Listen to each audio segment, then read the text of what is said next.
আল্লাহকে যারা বেসেছে ভালো, দুঃখ কি আর তাদের থাকতে পারে?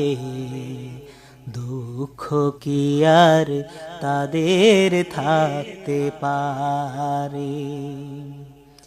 আল্লাহকে যারা বেসেছে ভালো, দুঃখ কি আর তাদের থাকতে পারে?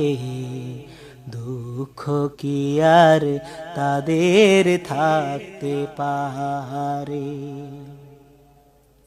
যারা লয়েছে মুখে কোরআনের বাণী, লয়েছে মুখে কোরআনের বাণী, হতাশা কি আর তাদের থাকতে পারে?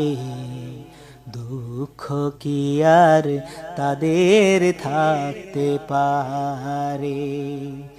আল্লাহকে যারা বেসেছে ভালো, দুঃখ কি আর তাদের থাকতে পারে?